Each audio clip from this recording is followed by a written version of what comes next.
Albert Einstein, Richard Branson, Bill Gates, John F. Kennedy, Tony Robbins, Michael Phelps, Will Smith. That sounds like a list of highly successful titans in a variety of industries. What else do they have in common? Well, they all have ADHD, but you don't hear much about that, do you? You know what you hear even less about? The successful women navigating ADHD. And that's exactly why I started this podcast, ADHD for Smartass Women. I'm your host, Tracy Otsuka. I'm an attorney, not a doctor, a lifelong student, not a coach. I'm also the creator of Cortography, a patent-pending system that helps people like you figure out what they should do with their life. And we're here today to talk ADHD, your superpowers, your symptoms, your workarounds, and how you proudly stand out instead of trying to fit in. I credit my ADHD for some of my greatest superpowers. And you know what? I spy a happier life for you too. So without further ado, a shiny new episode is starting now.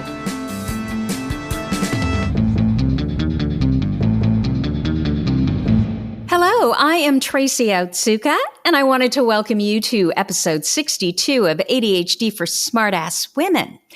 I am going to start today by reading an Apple Podcast review from Karak.tx. I am so appreciative for your review, Karak.tx, and I want to acknowledge you and thank you for it. So here goes. Love this podcast. I'm just now dipping my toe into the podcast world, and this one had me hooked pretty immediately. I was recently diagnosed with ADHD as an adult, and this podcast has been truly instrumental in my mental health journey. Great dialogue with guests, hearing from other women who share the daily challenges of ADD, provided a much-needed sense of community. I most enjoy the research-backed content that helps with understanding, managing, loving, and thriving as a woman with ADD. Thank you so much for your kind comments. Karak.tx, you know I love those gold stars, and I really appreciate the fact that you took the time to write this review and post it. Okay, so today we are going to talk about ADHD and cannabis, and I'm really going to focus on the adolescent ADHD brain because you will discover that there is a big difference between the adolescent brain and, what do I call it, the grown-up brain. So I'm ADHD, right? For me personally, it means I'm willing to consider all sides to every story, and I don't care how firmly entrenched that story is. I'm always looking to challenge the status quo, and I'm always asking why. So when my 17-year-old son came to me, maybe it was a year ago, probably more like 2 years ago, with information on the history of cannabis, I was all in and totally willing to listen. And this is a bit of the history. So in the 1600s, the British government encouraged colonial farmers to produce hemp, a form of cannabis with low levels of THC, which is the psychoactive ingredient in cannabis. In the 19th century, more potent forms of cannabis were used as ingredients in many medicinal products, and they were sold widely in pharmacies. However, after the Mexican Revolution, a wave of Mexican immigrants poured into the U.S., Who else uses that term poured in when describing immigrants? You know what I'm talking about, right? And they popularized the recreational use of cannabis, which they called marijuana. Of course, as a country, we are always willing to blame immigrants for all of our problems, and this was no exception. Anti-cannabis campaigners used the term marijuana because it sounded more Mexican and it played better off of anti-immigrant sentiments. Rumors quickly spread that Mexicans were distributing this demon weed or loco weed to American school children. The drug then became associated with West Indian immigrants and extended to African Americans, jazz musicians, prostitutes, and lower-class whites. So in 1913, California, of all states, passed the first state cannabis prohibition law, probably because we share a border with Mexico. And this state cannabis prohibition law was sponsored by the Board of Pharmacy, even though there was still little public concern about cannabis. But then the Great Depression hit, and of course, that furthered resentment and fear of immigrants and minorities, and a bunch of pseudo-research linked cannabis to violence and crime and other socially deviant behavior. Marijuana was said to lead to insanity and criminality and death. And then the movie Reefer Madness came out. which was a propaganda film all about the evil weed. And people were terrified, and marijuana was effectively criminalized after that. But then in the 60s and 70s, those that were part of the anti-war movement, the hippies, adopted marijuana. And so Presidents John Kennedy and Lyndon Johnson, they ended up commissioning reports, I'm sure, because there was a lot of fear, not only among parents, but also among the country at large. And so they found what Kennedy's and Johnson's reports found was that marijuana use, it didn't induce violence and it didn't lead to use of heavier drugs. Nixon, however, he didn't like the counterculture. He didn't like hippies. He didn't like the anti-war movement, right? So he classified cannabis as a Schedule I drug right there alongside heroin and LSD. And what this meant is that physicians and scientists, they could no longer even get cannabis for research. So research about it and on it stopped altogether. Now, I'm all about social and political justice, and there is no question that drug arrests are racially skewed. So one of the main arguments today to legalize cannabis is because people of color are the ones who are disproportionately arrested, and it ruins lives. And of course, I still wholeheartedly agree with this, because when people of color are arrested, it's usually when they're very young, and it literally just starts the ball rolling, and they can never recover from it. But the politics around cannabis, that's one thing, right? Whether it's healthy is an entirely different thing. You also probably know that I have a 21-year-old daughter and a 17-year-old son. And I will tell you that in many adolescent and young adult circles, cannabis's use, weed's use, is much more prevalent than alcohol. And I can even see the difference between my two kids. In my son's circle of friends, he's the younger one, he's 17, almost 18. It was and is much more popular than drinking. These kids really believe that it's much healthier than drinking. And before I did this research, honestly, I would have completely agreed. I mean, if someone had asked me, would you rather have your son occasionally drink or smoke weed? I would have said the latter. Now, I'm truly, honestly not sure which one's worse. Obviously, I would prefer that my son and daughter do neither. But, I had never heard of anyone getting stoned and getting into bar brawls or getting really aggressive and doing stupid stuff. I mean, when you think of someone who's smoking weed, you think of someone who's sleeping in the corner and they're all peace and love, right? I'd also never heard of an adolescent or young adult fatally overdosing from cannabis or having life-threatening withdrawal. So cannabis just really seemed safer to me. I should also tell you that I'm in California, where cannabis is legal. And I know many, many people in the cannabis industry. I'm up in the wine country, and it's almost like, all the people that were growing grapes, now they're considering, growing cannabis. I have a college professor friend who is an executive in a big cannabis company. And we have a dispensary that's not 10 minutes from our house. It feels like Nordstrom inside. I mean, it's beautiful. It's very nice. And last year I decided that since I had heard so much about cannabis and ADHD and how it's supposed to slow our fast moving brains down so well, I thought, you know what? I mean, medicine doesn't work for me. I'm going to try this. So I went into our local dispensary and I consulted with what they call a bud master. And he pulled out a binder and he looked up ADHD. And in his binder, it said that because our brains move so fast, that the thought is we should choose a strain of cannabis that slows our brains down.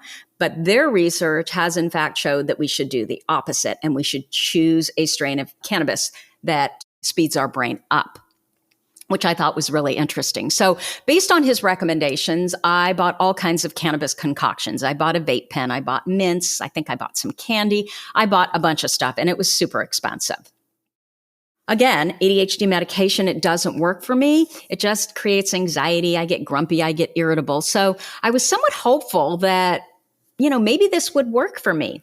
Although I probably should have known better, because in high school and college, when my friends were getting high, I could not understand the interest in it. And in truth, I've never been attracted to, chemicals that alter my brain. Like, I don't like that feeling of being out of control. I think I'm a control freak. Of course, alcohol, I do socially drink. I don't, but I'm limited usually to, I like cocktails. I don't even like wine. I'm in the wine country. I have plenty of friends that are in the wine business. One of my closest friends is a sommelier. You'd think that wine would have rubbed off on me and the appreciation for it, but it just hasn't. I'd much rather have a cocktail. And I've noticed as I've gotten older, I cannot drink the way I used to drink. I mean, I am literally limited. I'm half Asian, so I could never drink that much anyway. But I am literally today limited to probably 2 drinks. And even 2 drinks sometimes the next day, I don't feel great. I know this sounds Pollyanna, but what has always worked best for my brain? You know it. It's a hard workout. That always makes me feel the best. And I have no side effects. I don't feel like crap the next day. But anyway, I digress. I bought all these cannabis products. And again, I don't shy away from trying new things. But I have to tell you, the first, I think it was the vape pen that I tried, or maybe it was the mints. I don't know. But I came out of the kitchen, I don't know, maybe 15, 20 minutes later, and my husband looked at my eyes and he was like, "What the hell happened to you?" I looked like a horror movie. They were completely bloodshot, red, and they really burned, right?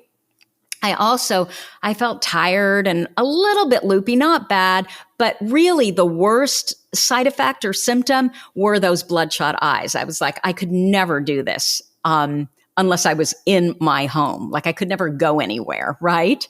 So bottom line, what I discovered, in my trials was, for me personally, none of these cannabis THC products had any positive effects at all. And so since then, I've been meaning to do some research on this because I have seen so much about the medicinal and health benefits of cannabis. On top of that, I started seeing information about the fact that cannabis is good for the ADHD brain. There's actually a doctor in Southern California that treats adolescent ADHD brains or ADHD patients with cannabis, which seemed kind of scary to me. What I have discovered in looking for research and looking for, some science-based studies is there is little, if any, research to support any of these claims that cannabis is medicinal, that it's healthy, that there's all these benefits. And when you go into these online forums, most of the comments talk about the medicinal and or therapeutic benefits of cannabis, not only to any brain, but to the ADHD brain. I've seen a lot of it. After looking at the research, I've now learned that it is not medicinal, it is not healthy, and it's generally dangerous to the ADHD brain. Now, because it was so difficult for me to find a lot of research, I am getting most of my information from Dr. Roberto Olivardia, the science part. And I trust him a lot. So he's one of my primary resources for RSD and addiction.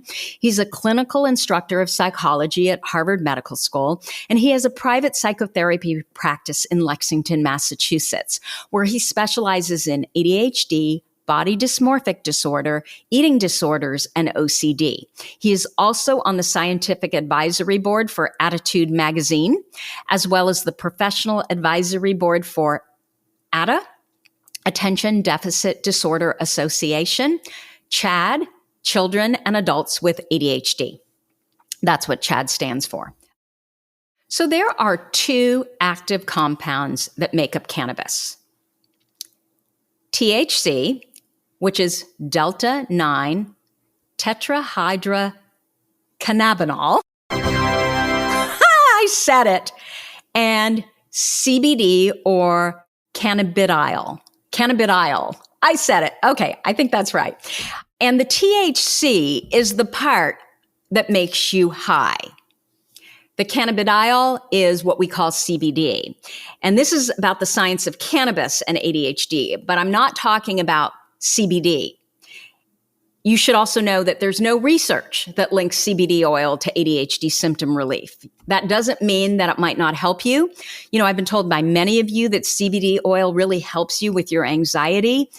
There's just no research, no published data, no randomized clinical trials that support the use of CBD as a treatment for ADHD. But that doesn't mean that it might not work for you. So when we're talking about the ADHD brain, we know that the frontal lobe of our brains takes 3 to 6 more years to develop and mature than the non-ADHD brain or the neurotypical brain. This could mean that an ADHD brain is not fully matured until like 25, 26, 27, maybe even 28. So why is that so important? Because THC's effects are more impactful to the ADHD brain, and especially the adolescent ADHD brain. So how does THC actually work? Remember, it's the compound in cannabis that makes you high. So you have these cannabinoid receptors all over your body. And what THC does is it attaches to these molecules on neurons in the brain, and it activates and disrupts those connections. It actually, what it does is it gives too much feedback to those neurons, which slows down the signaling and communication between neurons in the brain. Dr. Olivardia was talking about, it's kind of like you're putting your brain on a dimmer switch. Now, when we're talking about medical marijuana, when we're talking about the medicinal effects of marijuana, you need to know that there are only 3 instances where marijuana is FDA approved. Number 1, some pediatric epilepsies. Number 2, chemotherapy-induced nausea and vomiting. And number 3, wasting conditions like HIV. And wasting is where a debilitating disease causes muscle and fat tissue to waste away. So you're getting way too skinny and you're just, you're failing to thrive. So cancer would be another example of that. Now, when you're talking about medical marijuana, the THC levels that are approved are very low. The THC is much higher when you're talking about using marijuana or cannabis for recreational use.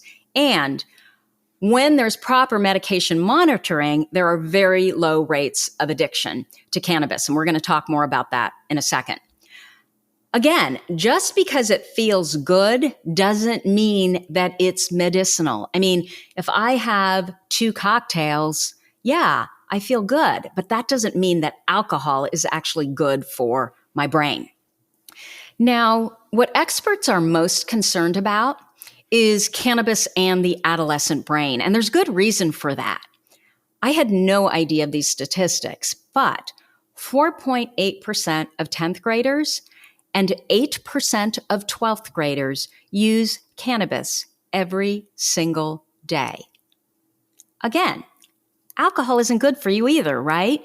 But most young people, they're not using it every day. And it's this illusion among adolescents that it's healthy and it could be medicinal, which leads a lot of them to use it more. And I can tell you, having a teenager at home, that is definitely the thinking, that it's safe, it's healthy. Adults are just not up on the newest research or information. And the reason why they feel this way is because when they go into chat rooms, when they talk with their friends, when they Google it, there's all kinds of information out there about the medicinal effects of cannabis. But there are no studies that support this. Now, my son, thankfully, or maybe not thankfully, but he gets anxiety from it, so he can't do it. He's a lot like me in that he doesn't like the feeling of being under the influence of anything. But I have to tell you, I watch him, and I am now making a point of talking about this whenever I can. I hope I can get him to listen to this podcast. So Dr. Olivardia cited a study that showed that vaping of cannabis has doubled for college students between 2017 and 2018. Again, daily or nearly daily use of cannabis, it was at 5.8% in 2018 for college students. And for those that don't go to college, they have higher rates of daily or nearly daily use of cannabis. And that's at 11.1%. And nearly daily use is 20 out of 30 days. So it is a lot of cannabis. So let's talk about the negative effects of cannabis first.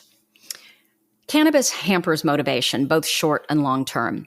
It's also been shown to alter memory. Now, after the age of 25, the effects aren't as pronounced.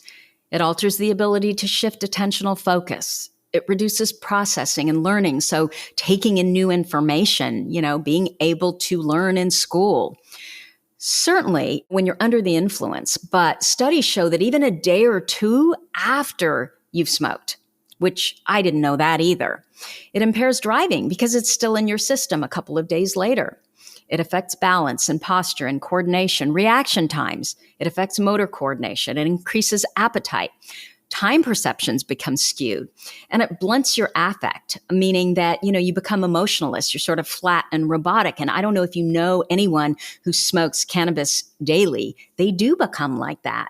It can also reduce impulse control. So those are all of the things that many of us with our ADHD brains, we already struggle with, right? Motivation and memory and focus and learning and time perception and impulse controls. So how does the THC actually do this? And this is fascinating. And why? Well, let me just tell you what it is before I go into explaining any more. Okay, so in our brains, we have neurons. And out of these neurons, we have what are called dendrites. I want you to think of the branches of a tree. And so for a healthy brain, we want those branches or dendrites to be long, for them to be long branches. And we want a lot of branches so that those dendrites can connect with other dendrites from other neurons. And this is what creates a healthy brain, right? It allows us to better process. It allows us to better learn. And so what scientists did is they used adolescent rats and they administered THC to some of them. They discovered that those rats with the THC, their dendrites were much barer. And it looks like for some part of the brain, this is reversible. But for other parts of the brain, it may not be. So what THC is doing to those adolescent rats, it is actually altering the architecture of their brains. What we've also discovered is when we're applying this to adolescent brains is the earlier these young people start using THC, the worse the outcome. So why could this be? Well, when you're younger than 25, cannabinoid receptors are concentrated in the white matter of the brain. And that's the part of the brain that's responsible for communication and learning and memory and emotions. So once the brain is fully formed, so 25 and older, for us, for ADHD brains, those receptors are in other parts of the brain. So what that means is that by ingesting THC at a young age, you could be permanently affecting parts of the brain that are responsible for neuronal connections. In one study in New Zealand, they found that cannabis use disorder, it's called CUD, I'm going to talk about that in a minute, was associated with a loss of an average of up to 8 IQ points in mid-adulthood. Those who used heavily as teenagers and then quit as adults, they did not recover those IQ points. People, however, who only used heavily in adulthood, they didn't lose IQ points. So clearly, it is that adolescent, young adult brain that is most affected by THC. We've also discovered that cannabis can cause chronic bronchitis, chronic inflammatory lung disease, emphysema, severe bouts of vomiting and dehydration. Is it truly a gateway drug, or does it just happen that it's the first substance that young adults and adolescents might try? We don't know. But studies in rats show that THC may prime the brain to have an enhanced response to other drugs. So it could, in fact, be a gateway drug. So what they're saying is that, I don't know what the sequence of drugs are today, but I know when I was a teenager, a young adult, people may start with weed or pot, and then they would move on to, say, cocaine. And so what these studies seem to indicate, if THC is actually priming the brain, is if you move from weed to cocaine, you have a much more pleasurable response when you do the cocaine than a brain that is not primed with THC. So that's super scary to me. So the other thing that I had no idea about is that THC has negative effects on the heart. Again, I never heard about this. I just thought, okay, you smoke weed, you're all peace and love, everything is slowed down. In fact, what cannabis does is it raises your heart rate. It dilates blood vessels, which means that the heart has to pump harder. So let's say your normal heart beats at 50 to 70 times a minute. it goes up to 70 to 120 beats per minute for 3 hours after ingesting cannabis. So your risk of having a heart attack is also many times higher in the hour after using it.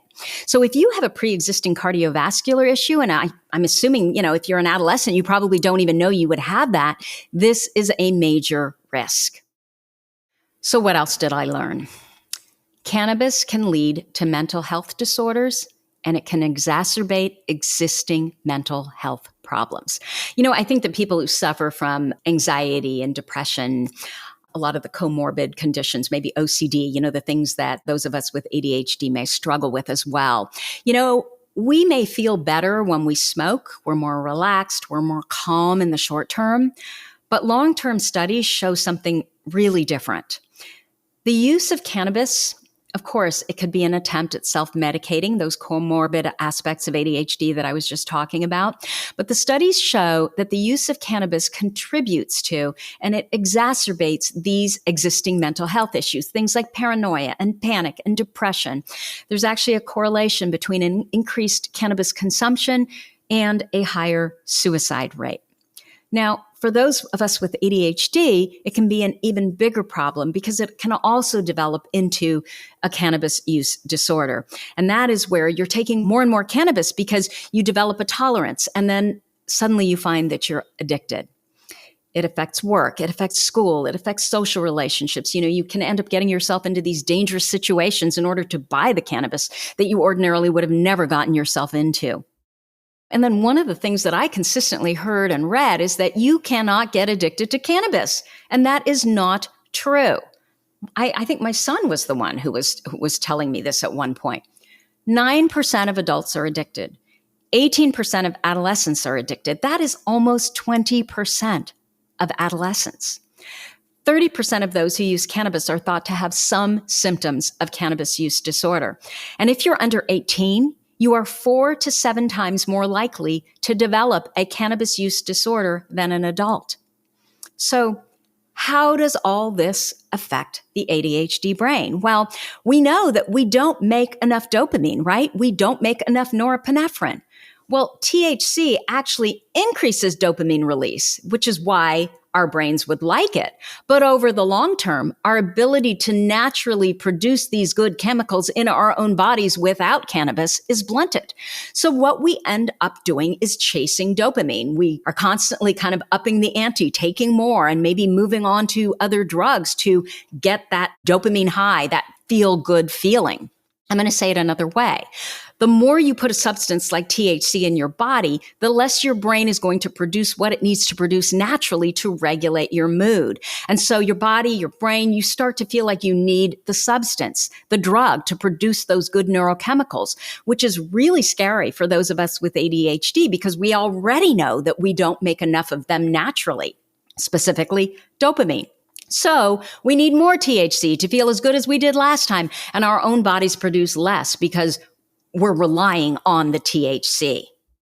This is also not the cannabis that we may have been smoking in the 70s, the 80s, or even the 90s. In the 80s, THC content was as low as 2%. In the 90s, the average THC content in a joint was 3.8%. In 2014, it was 12.2%. It's a totally different substance in the brain, especially in the adolescent brain, especially in the adolescent ADHD brain.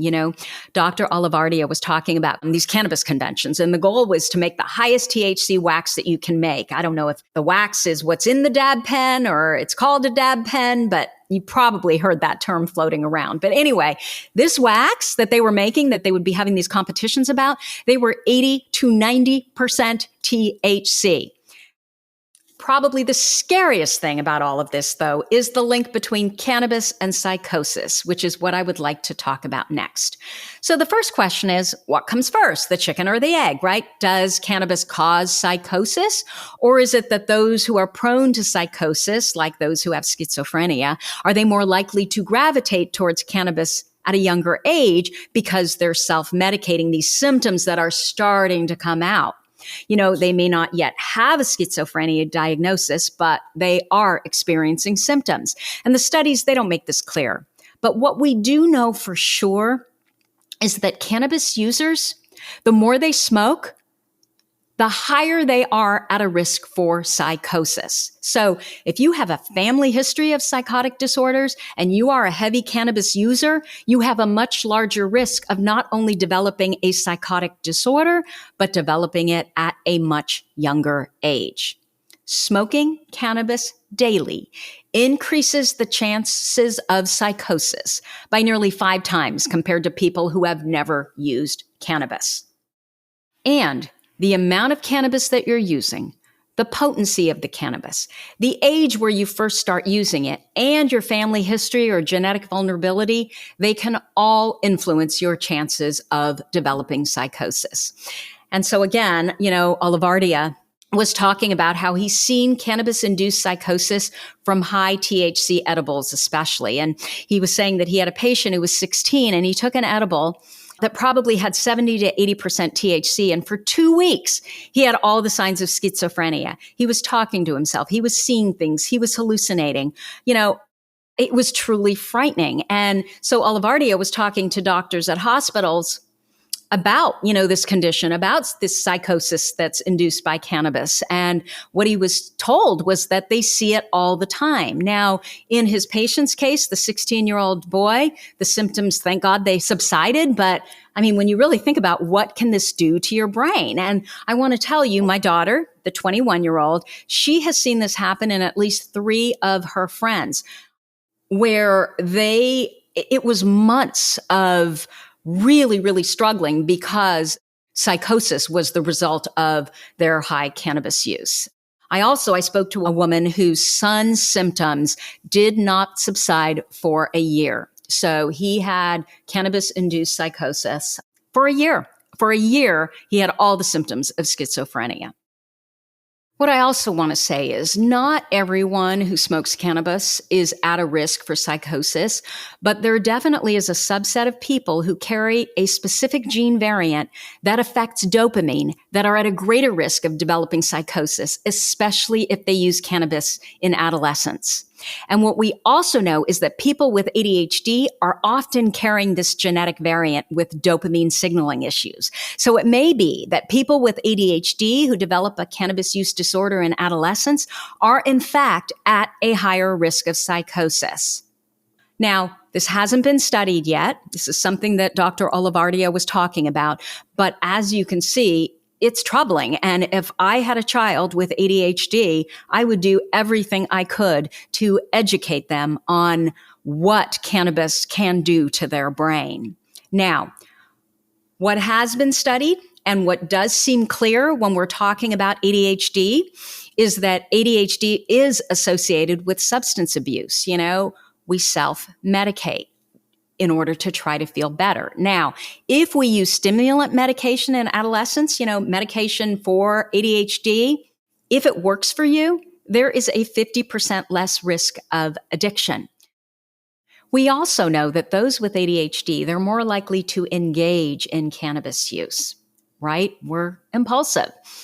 And those who are hyperactive use at an earlier age than those who have inattentive ADHD. So why would cannabis be so appealing to the ADHD brain? Well, it activates the brain's reward system, right? It releases dopamine at higher levels than typical. And so if you have a bored brain, THC is really rewarding. But there's no evidence that cannabis in the long term is helpful to the ADHD brain. So if you have cannabis use disorder, how do you treat it? Well, first, you have to treat the ADHD. It's the same thing if you have anxiety and depression and ADHD. First, you have to treat the ADHD. And again, there is no evidence that stimulant medication triggers or exacerbates existing substance abuse among those with ADHD. In fact, as I just said, the risks are 50% less. Now, one thing that's really interesting is when you stop using, even within the week, you automatically score higher in tests. There are no approved medications for cannabis use disorder. There is, however, a study by Dr. Kevin Gray, which was published in the American Journal of Psychiatry, and it found that the supplement, and I've talked about it before, it's called NAC, N-A-C. Oh my God. Okay. How am I going to pronounce this? It's N-acetylcysteine. I think that's how you say it. And there is a study that shows that this supplement may help adolescents and young adults with cannabis addiction. And this is the same supplement that I was talking about in previous podcast that was all about repetitive body-focused behaviors like nail biting and skin picking. So NAC was supposed to help. I think it was 30% of patients on that, but I can't really remember what the statistic was, but I do remember it was that supplement.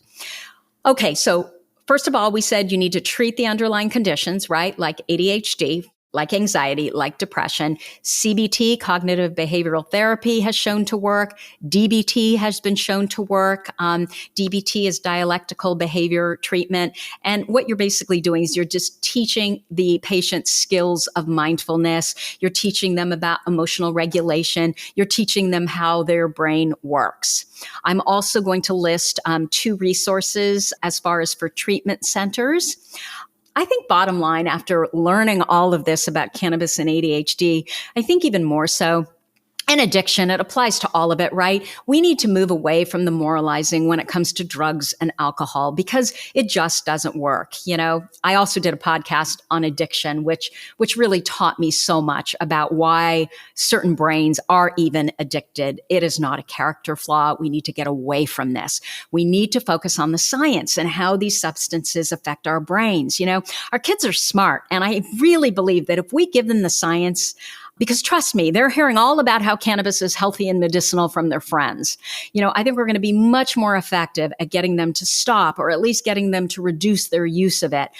I honestly think the science will freak them out. So there really is a difference between using cannabis before 25 versus after 25. And maybe it's even after 28 for ADHD brains, right? All of our brains develop later, and every ADHD brain is different. So there may be some of you out there where you should wait until you're 28. You just don't want to be exposing this stuff to a developing brain. And you absolutely don't want to be exposing it to an adolescent ADHD brain. So that is what I have for you for this week. As always, you are listening to ADHD for Smartass Women. If you like this podcast, please let us know by leaving a review. My goal is to change the conversation around ADHD, helping as many women as we possibly can learn how their ADHD brains work so that they can discover their amazing strengths. And your reviews really help in that regard. For me, they're like those little gold stars we used to get on our work when we were kids. One more thing, if you have a comment, a guest you'd like me to interview, or a topic idea for this podcast, you can go to my website at tracyotsuka.com and leave me an audio message or reach out to me at tracy@tracyotsuka.com. Thank you so much for listening, and I'm going to see you here next week. You've been listening to the ADHD for Smartass Women podcast. I'm your host, Tracy Otsuka, and we're available on iTunes, Stitcher, Spotify, and Google Play. If you liked what you heard, we sure would appreciate a review. And not coincidentally, ADHD for Smartass Women, well, that's also the name of our free Facebook group. Go look it up. We're a totally smartass community of successful, ambitious women who share our ADHD wins, questions, and workarounds. We'd love to have you join us. You can also find all my details over at tracyotsuka.com.